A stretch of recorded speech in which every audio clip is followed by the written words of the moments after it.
전능하사 천지를 만드신 하나님 아버지를 믿사오며 그의 아들 우리 주 예수 그리스도를 믿사오니 이는 성령으로 잉태하사 동정녀 마리아에게 나시고 본디오 빌라도에게 고난을 받으사 십자가에 못 박혀 죽으시고 장사한 지 사흘 만에 죽은 자 가운데서 다시 살아나시며 하늘에 오르사 전능하신 하나님 우편에 앉아 계시다가 저희로서 산 자와 죽은 자를 심판하러 오시리라. 성령을 믿사오며 거룩한 공회와 성도가 서로 교통하는 것과 죄를 사하여 주시는 것과 몸이 다시 사는 것과 영원히 사는 것을 믿사옵나이다. 아멘.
이때에 마리아가 일어나 빨리 산골로 가서 유대한 동네에 이르러 사가랴의 집에 들어가 엘리사벳에게 문안하니 엘리사벳이 마리아가 문안함을 들으매 아이가 복중에서 뛰노는지라 엘리사벳이 성령의 충만함을 받아 큰 소리로 불러 이르되 여자 중에 내가 복이 있으며 내 태중에 아이도 복이 있도다. 내 주의 어머니가 내게 나오니 이 어찌 된 일인가. 보라 내 문안하는 소리가 내 귀에 들릴 때에 아이가 내 복중에서 기쁨으로 뛰놀았도다. 주께서 하신 말씀이 반드시 이루어지리라고 믿은 그 여자에게 복이 있도다. 마리아가 이르되 내 영혼이 주를 찬양하며 내 마음이 하나님 내 구주를 기뻐하였음은 그의 여종의 비천함을 돌보셨습니다. 보라 이제 후로는 만세의 날을 복이 있다 일컬으리로다. 능하신 이가 큰 일을 내게 행하셨으니 그 이름이 거룩하시며 긍휼하심이 두려워하는 자에게 대대에 이르는도다. 그의 팔로 힘을 보이사 마음의 생각이 교만한 자를 흩으셨고 권세 있는 자를 그 위에서 내치셨으며 비천한 자를 높이셨고 줄이는 자를 좋은 것으로 배불리셨으며 부자는 빈손으로 보내셨도다. 그 종 이스라엘을 도우사 긍휼히 여기시고 기억하시되 우리 조상에게 말씀하신 것과 같이 아브라함과 그 자손에게 영원히 하시리로다 하니라. 마리아가 석 달쯤 함께 있다가 집으로 돌아가니라. 아멘. 기도하겠습니다. 은혜가 충만하신 아버지 하나님, 이 시간 저희들을 위해 은혜를 더하여 주시고 마음을 열어 주의 말씀을 받게 하시고 귀를 열어 주의 음성을 듣게 하옵소서. 우리 주 예수 그리스도 이름으로 기도하옵나이다. 아멘. 대한민국의 헌법 1조 1항 대한민국은 민주공화국이다. 대한민국의 주권은 국민에게 있고 모든 권력은 국민으로부터 나온다. 아멘. 그렇게 되어 있습니다. 공화정이라고 하는 것, 대한민국은 민주공화국이다. 공화정이라고 하는 말은 국민이 선출한 대표자 또는 대표기관의 의사를 따라서 주권이 행사되는 정치 제도를 말합니다. 옛날에는 왕 한 사람이 통치를 했지요. 그게 문제가 되니까 로마에서 과두정 했지요. 삼두정, 세 사람이 돌아가면서 통치를 했지요. 공화정이 아닙니다. 그것은 한 사람, 두 사람이 소수의 사람들이 권력을 장악하고 나라를 통치하는 거죠. 그런데 민주공화정이라고 하는 것은 모든 개인이 그 나라의 주인이 되는 것이고, 그리고 그 권력을 어떤 사람들에게 선거를 통해서 뽑고 그 권력을 위임해서 대리해서 통치하도록 하는 것이 공화정입니다. 그런데 민주라고 하는 말이 붙어 있는 것은, 이 민주라고 하는 말은 모든 것이 국민의 뜻에 의해서 이루어지는 것이다 라고 하는 것이고요. 그리고 그 국민의 뜻이라고 하는 것은 법에 규정이 되는 것입니다. 그래서 이 법이라고 하는 것은 두 가지를 규정하는 것인데, 어떤 일을 행할 때에 절차를 어떻게 할 것이냐, 그거를 규정하는 것이고, 그리고 그런 절차를 따를 때에 어떤 결과를 낼 것이다 라고 하는 것을 미리 규정해 두는 겁니다. 그래서 아무리 사회적으로 문제를 일으키고 범죄를 했어도 그 사람을 처벌하려고 하면 사사로운 감정을 다 버리고 법에 따른 절차에 따라서 그 사람의 잘못을 밝히고, 그리고 이런 정도의 잘못이라고 그러면 이런 정도의 벌을 받아야 된다라고 규정된 법에 따라서 진행되는 것입니다.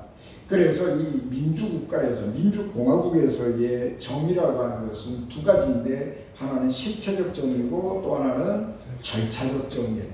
실체적 정의라고 하는 것은 사람들이 하는 일이 모든 사람들에게 유익하게 되는 것이어야 한다, 옳은 것이어야 된다라고 하는 거예요.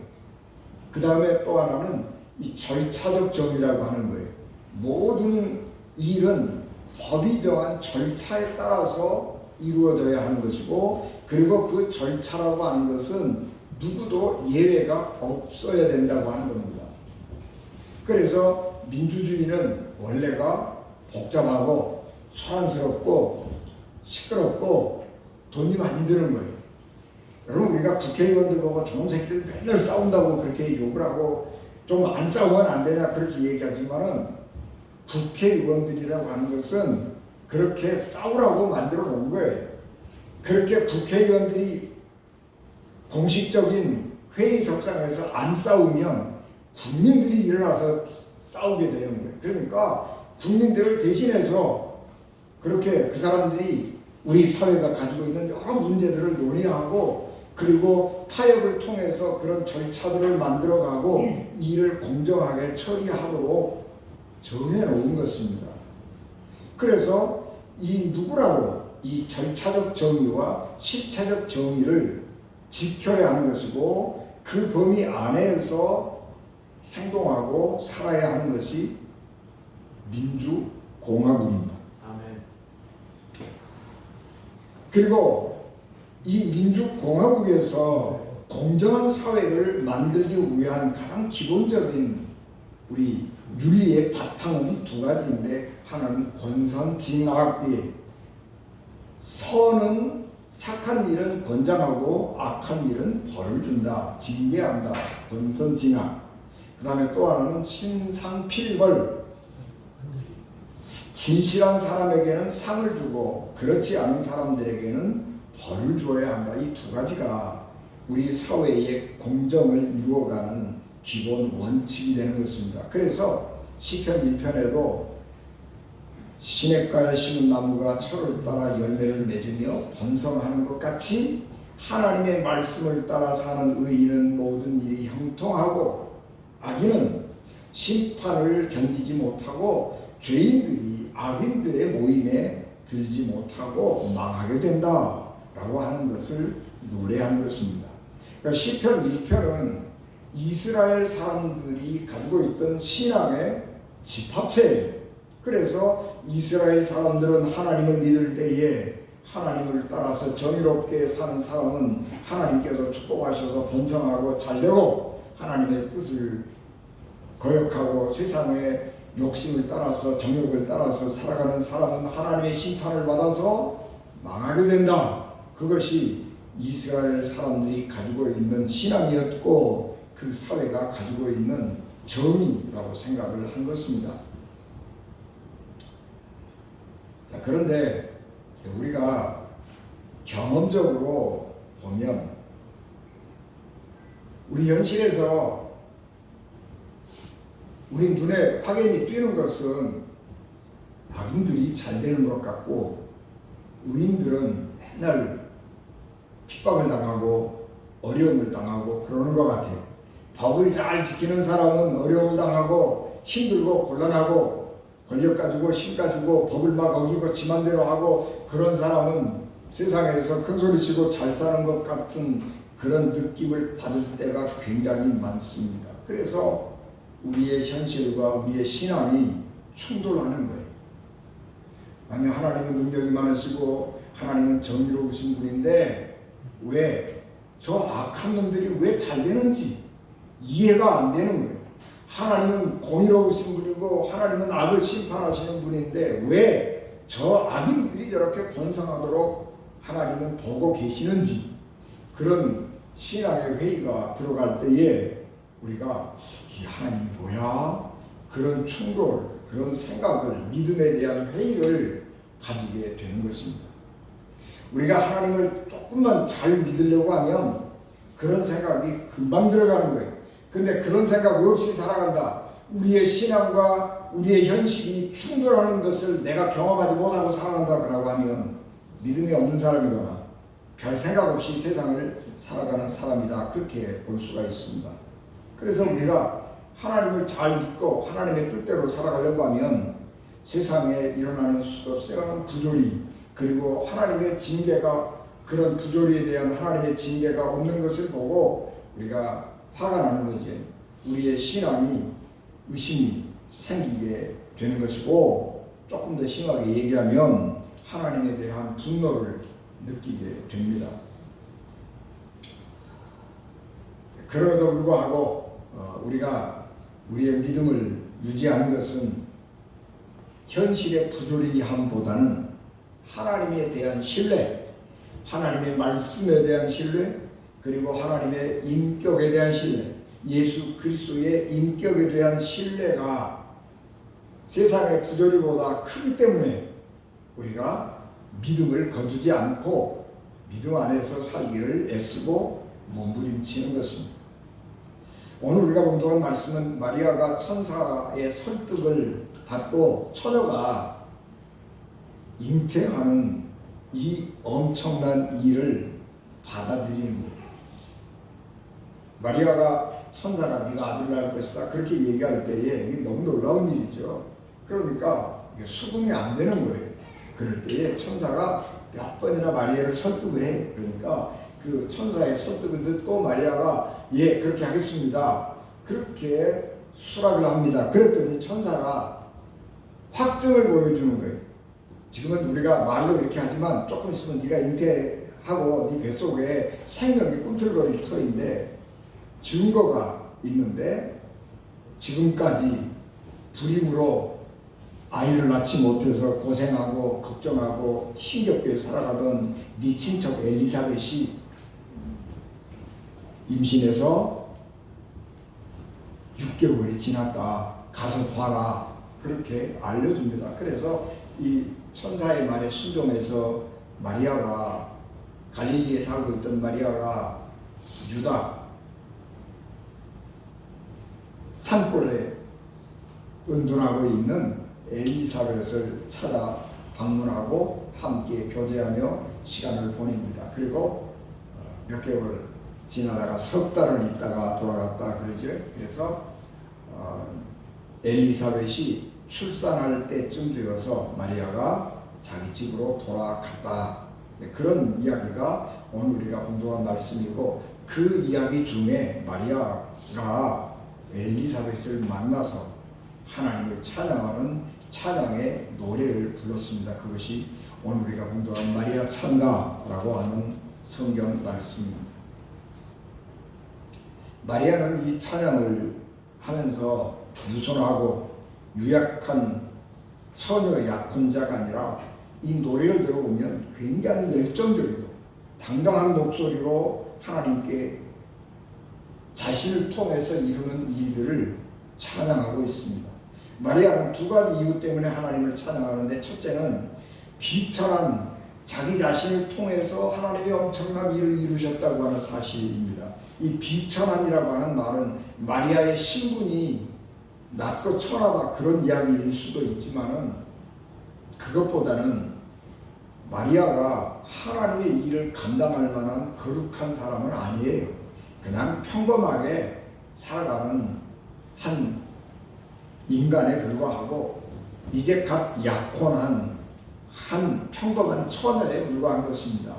그가 믿음이 특별하게 좋았다거나 어떤 세상적으로 어떤 탁월하게 하나님의 어떤 주목을 받을 만한 그런 사람이기 때문에 선택을 받은 것이 아니고, 평범하기 짝이 없는 하나님께서 주신 사명을 감당하고 하나님의 일을 감당할 만한 특별한 거룩함이나 그런 능력을 갖지 않은 평범한 여자인데, 그 소녀를 통해서 하나님이 이 일을 이루셨다라고 하는 것을 찬양하는 것이고, 두 번째는 하나님께서 놀라운 그 능력의 팔로 이 세상에 놀라운 일을 행하시는 것을 보면서 찬양하는 것입니다. 마리아가 하나님을 찬양하면서 하나님께서 이루었던 놀라운 일 6가지를 나열하고 있습니다.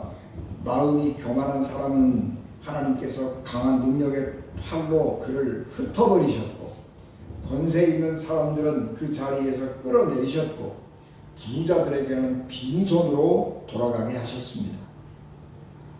하나님께서는 하나님을 두려워하지 않고 세상에서 권세 부리고 자기 배만 채우는 사람들은 심판으로 보답하시는 것입니다. 반면에 하나님을 두려워하는 사람에게는 하나님의 자비를 베푸셨고, 비천한 사람들은 높여주셨습니다.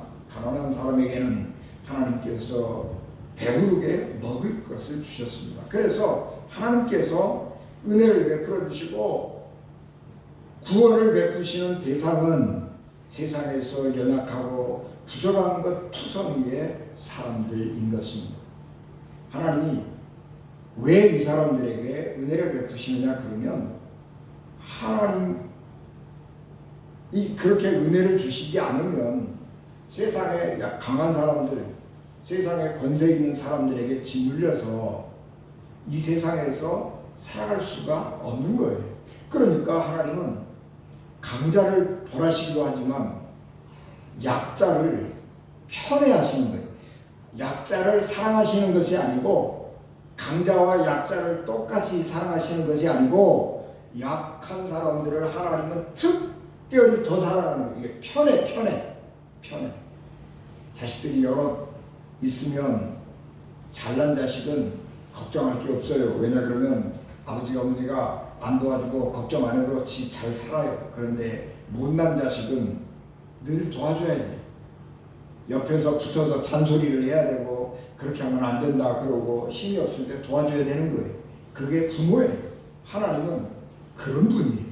그래서 강하고 잘 나가는 사람들이 아니라 약하고 힘이 없고 부족한 사람들을 하나님은 특별히 사랑하시고 채워주시는 것입니다.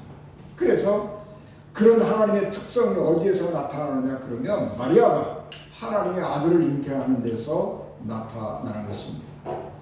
마리아, 평범하고 보잘것없는 하나님의 은혜를 감당할 만한 그런 능력도 안 되고 자질도 안 됨에도 불구하고 하나님은 그 여인에게 은혜를 베풀어서 하나님의 일을 이루십니다. 그래서 하나님이 어떤 분이신지 그런 것들을 우리에게 잘 보여주었습니다. 비천한 마리아를 택해서 하나님의 아들을 이 세상에 보내신다고 하는 하나님의 약속은, 하나님은 약속하시는 것은 반드시 이루신다라고 하는 것을 보여주시는 것입니다. 하나님께서 이사야 선지자를 통해서 처녀가 잉태하여 아들을 낳으리니 그 이름을 임마누엘이라 하리라 그렇게 약속하셨고 그 일을 이루시는 것입니다.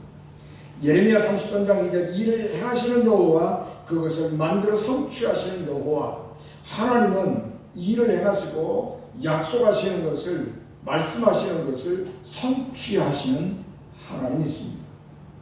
하나님은 그의 백성들에게 하나님의 은혜를 약속하시고 하나님께서 자기 백성에게 하신 약속은 반드시 이루시는 하나님이십니다.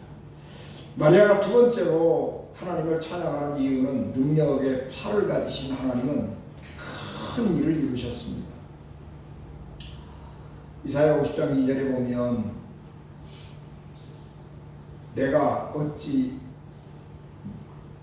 내 손이 어찌 짧아 구속하지 못하겠느냐 내가 어찌 건질 능력이 없겠느냐 보라 내가 바다를 꾸짖어 바다를 마르게 하며 강들을 사막이 되게 하며 물이 없어졌으므로 그 물고기들이 악취를 내며 갈아여 죽으리라 그렇게 말씀하셨습니다. 하나님이 팔이 짧아서 우리를 구원하지 못하는 것이 아니고 하나님이 능력이 없어서 우리를 구원하지 못하시는 것이 아닙니다. 하나님은 말씀 한마디에 바다를 고요하고 잠잠하게 하시고 강들을 사막으로 만들어 버리시는 하나님이십니다. 마리아가 자기를 복 있는 여인이라고 칭송하는 것은 그가 위대해서가 아니라 겸손히 하나님의 뜻에 순종할 때에 하나님께서 그를 통하여 놀라운 일을 이루셨기 때문입니다. 그래서 하나님의 은혜가 하나님을 두려워하는 겸손한 사람에게 임한다고 하는 사실을 알고 겸손하게 순종하는 여인이었기에 마리아는 찬양을 칭송을 받는 것입니다. 우리 하나님은 사랑의 하나님이십니다. 사랑의 근원 되시는 하나님이십니다. 그래서 하나님은 그의 성품이 곱고 아름다우신 분입니다. 우리가 하나님이 아름답다 그 이야기는 별로 잘 안 하죠. 그러나 하나님은 본질에 있어서 너무나 곱고 아름다우신 분입니다. 그래서 하나님은 거친 사람들을 싫어하십니다.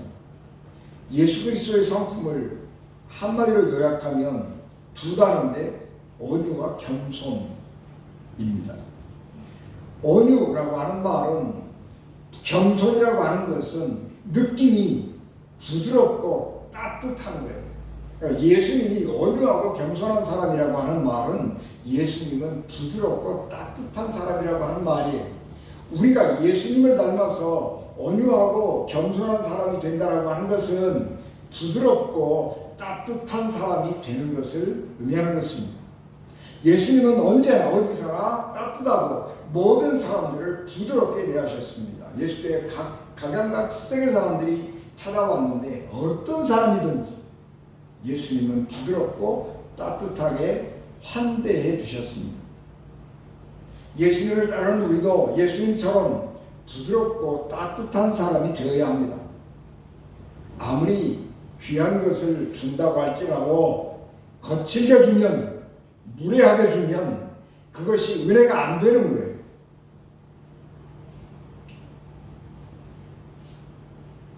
아무리 가난한 사람에게 금덩어리가 필요하지만, 그래서 가난한 사람에게 금덩어리를 주지만 금덩어리를 줄 때에 가난한 사람이 무례하도록 불쑥 내밀어서 받는 사람이 상처를 받게 주면 그 금덩어리는 돌멩이가 못하는 거예요. 왜냐 그러면 그 받는 사람을 상하게 만들기 때문에 그래요. 금덩어리나 돌덩어리나 거칠게 상대방에게 주면 그것이 상대방을 상하게 하는 거란 말이에요. 그러면 그게 도움이 안 되는 거예요. 하나님의 사랑은 그렇게 줄 때에 부드럽게 곱게 주는 거예요. 하나님은 우리에게 사랑을 그렇게 주시는 거예요.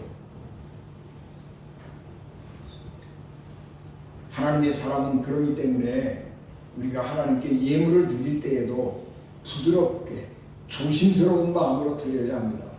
예수께서 성전에 계실 때에 성전에 그 성전 세금이라고 그러는 거예요. 헌금이라고 하는 거 세금이라고 그래요. 성전 세금을 낼 때 들어갈 때 입장료처럼 헌금을 다 하고 들어가는 거예요. 부자들은 지갑을 탁 꺼내가지고 지폐에 탁 넣고 가는 거예요. 금화 탁 넣고 가는 거예요. 그런데 어떤 한 여인은 돈이 없어서 성전에 들어갈 때 동전 두닙이 있었어요. 동전 두닙을 헌금함에 넣을 때에 쨍그랑 소리가 나면 쪽팔리잖아요. 부끄럽잖아요. 그래서 그 소리 안 나게 조심해서 넣는 거예요. 우리 성경은 그 여인은 자기의 가진 모든 것을 하나님께 다 드려서 가장 많은 것을 드린 여인이라고 예수님이 칭찬을 하시지만 그 여인이 드린 마음에는 너무너무 조심스럽고 너무너무 부드러운 마음으로 하나님께 드리는 게 소리 안 나게 그렇게 드리는 거예요.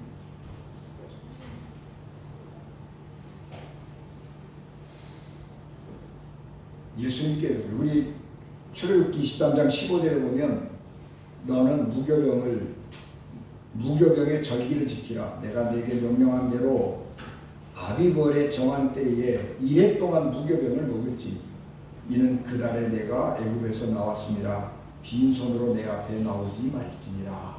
하나님 앞에 나올 때 빈손으로 나오지 말라는 거예요. 하나님 앞에 나올 때의 예물을 갖고 오려는 거예요. 그런데 많이 드려라 얘기가 아니에요. 하나님 앞에 올 때 빈손으로 나오지 않는 것은 중요한데 많이 드려라 그런 얘기는 아니란 말이에요. 중요한 것은 하나님이 받으실 만하게 부드럽게 조심스럽게 겸손하게 드리려는 거예요. 교회에서 어떤 사람들이 헌금을 다른 사람보다 많이 드린다고 그래서 교회를 좌지우지하려는 사람들을 종종 보게 됩니다. 하나님은 부자라도 거칠게 하나님께 헌금을 드린 사람을 기뻐하지 않으세요. 하나님이 상처받으신다고. 금덩어리를 내가 하나님 앞에 드렸는데 그 금덩어리를 거칠게 탁 던지면 하나님이 상처받으신다고. 우리가 드리는 것은 하나님이 상처 안 받게 드려야 돼요. 하나님이 상처 안 받게 부드럽게. 왜냐 그러면 하나님은 너무 부드러우신 분이고 하나님은 너무 고우신 분이기에 상처를 잘 받으세요. 우리가 상처 안 받게 해드려야 돼요. 교회 안에서도 거칠게 행동해서는 안 됩니다. 하나님은 그런 분이 아니기 때문입니다. 무례한 기독교인이 되어서는 안 돼요. 무례한 교회가 되어서는 안 돼요. 우리 신학 가운데 여러 신학이 있는데 영광의 신학, 승리의 신학 뭐 그런 것도 있어요. 예수님이 보라 내가 세상을 이겨노라 뭐 그렇게 말씀하시고 예수님이 사탄들을 만나면 사탄아 물러가라고 다 했잖아요. 예수님은 어디에 가든지 승리하시는 하나님, 능력의 하나님. 그러니까 기독교인들이 그것만 의지하고 가서 무례하는 거예요. 자, 어떤 고고한 스님에게 가가지고 예수 믿으시오 그렇게 말하는 것이 능력이 있는 사람이고 믿음이 좋은 사람인 줄 안단 말이에요. 근데 그것은 능력이 있고 믿음이 좋은 사람이 아니라 무례한 사람이에요. 그 이야기를 들은 사람이 예수 믿겠어요? 욕하지. 우리가 교회가 그런 능력을 과시하고 폭력처럼 느껴지도록 행동해서는 안 된다고요. 우리가 그런 게 너무 많아요. 그래서 우리가 정말 부드럽게 살아야 돼요. 부드럽게. 하나님은 권세 있고 부자들이 아니라 겸손한 사람을 사랑하시고 구원하십니다. 하나님께서 부자와 권세자들을 싫어하는 이유는 그들이 나쁘기 때문이 아니고 돈을 많이 가지고 있고 권세를 많이 가지고 있기 때문이 아니라 그 돈과 권세를 가지고 무례하고 거칠게 행동하기 때문에 그러는 거예요. 예수님의 바리새인들을 엄청 싫어했는데 바리새인들이 행위가 나쁜 게 아니에요. 그 사람들은 믿음으로 살려고 애썼던 사람들이고 율법을 따라 살려고 몸부림쳤던 사람들인데 그 사람들을 예수님이 지금 정죄하시는 이유는 자기가 믿음 생활 잘한다고 하는 자부심 가지고 사는 것까지는 좋은데 그것 가지고 다른 사람을 정죄하고 하나님의 말씀을 지키지 않는 너희들 그러고 무시하고 저놈들은 지옥에나 가야 될 놈들이라고 저주하고 자기 우월감을 드러내는 거예요. 그런 거칠음, 그런 무례함이 예수님의 마음을 상하게 하는 겁니다.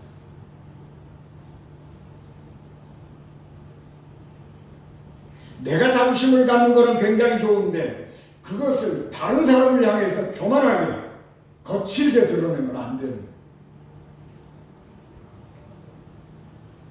세상에서 이렇게 하나님이 권세 있는 자를 끌어내리시고 그렇게 세상을 뒤집어 엎었다 그러면 그 나하고 상관이 없는 일로 우리는 생각을 하기가 쉽습니다. 그런데 이 세상에서는 이 세상 사는 사람은 누구라도 자기보다 낮은 사람이 존재하는 거예요. 갑질 그렇게 얘기하지만 내가 항상 을이 아니란 말이에요. 내가 어떤 때는 을이지만 내가 어떤 사람의 이런 갑이 되는 거예요.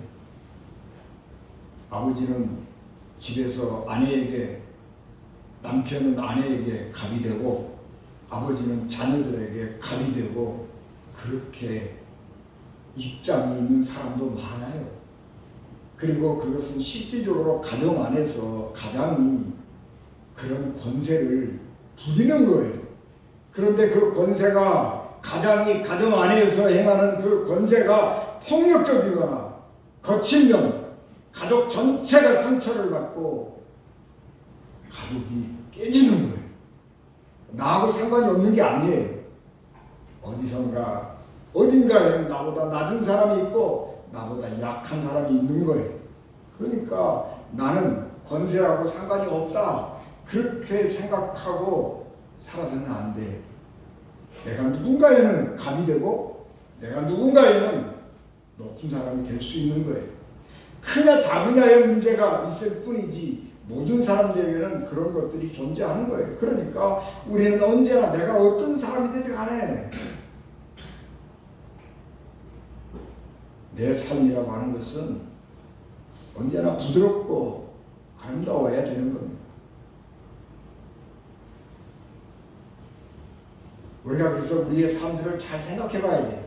하나님의 말씀을 읽으면서 이건 내 이야기가 아니고 남의 이야기, 자기 딴 나라 사람들 이야기, 돈 많고 권세 많은 사람들의 이야기 그렇게 들은 게 아니고 마리아의 찬양을 들으면서 이것이 내 얘기라고 하는 것을 알아야 되는 거예요.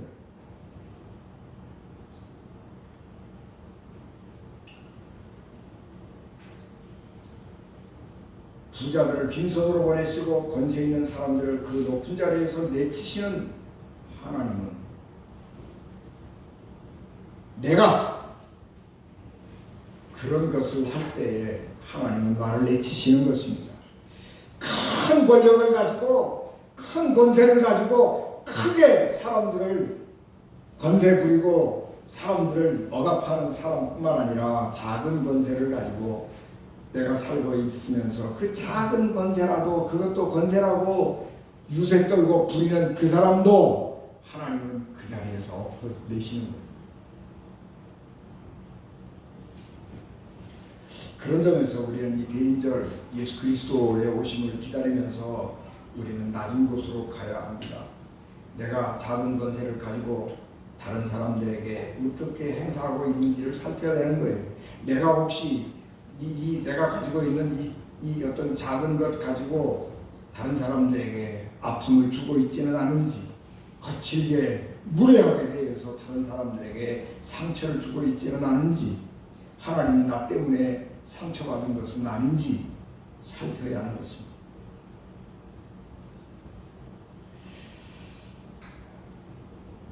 그러므로 우리가 권세 있는 자들을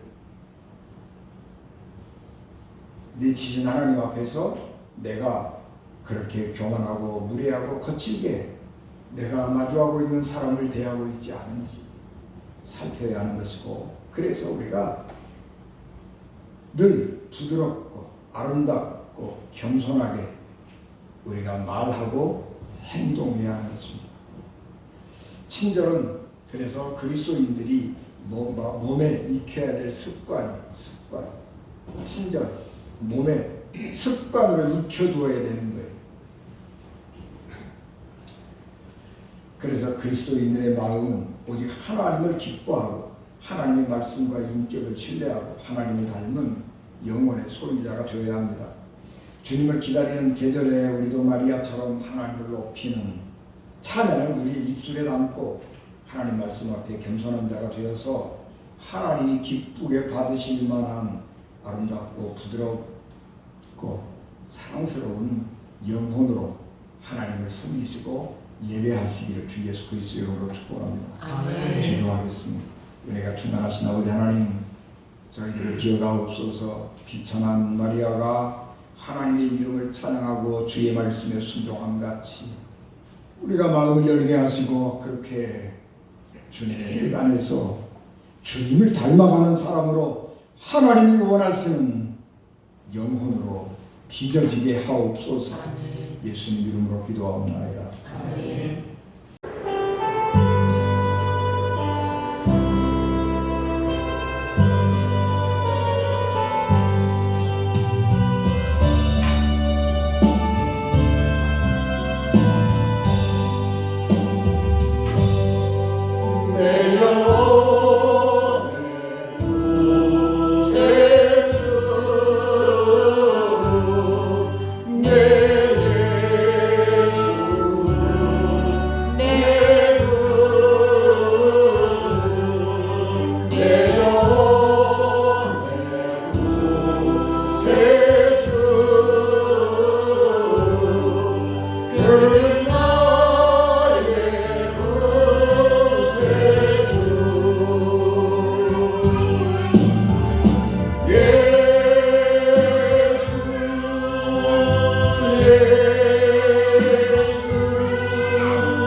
지금은 그의 머리가 되시며 우리를 위해 자신의 몸을 내어주시기까지 사랑하신 우리 주 예수 그리스도의 은혜와 독생자 예수 그리스도를 이 땅에 보내주셔서 우리를 구원케 하신 하나님 아버지의 무한하신 사랑하심과 지금도 우리와 늘 항상 함께 하시며 특별히 대림절 절기를 맞아서 다시 오실 주님을 우리의 삶의 중심에 모실 수 있도록 우리와 늘 항상 함께 하시는 임마누엘 성령님의 감동과 함께 교통 충만하심이 대림절의 절기에 마리아처럼 찬양케 하시고 하나님의 뜻을 바라볼 수 있는 삶을 살고자 결단하는 은진교회 그리고 오늘교회 모든 성도들과 저들의 가정과 저들의 직장과 또한 하나님께서 주신 기업위회와 오늘 이 자리에 함께하지 못한 우리의 가족들과 이 나라의 이민족과 특별히 이 땅의 모든 지도자들 위에와 그리고 기독교 대한감리교회 위에 그리고 우리의 삶 위에 지금부터 영원토록 늘 항상 함께하여 주시옵기를 간절히 축원하옵나이다. 아멘.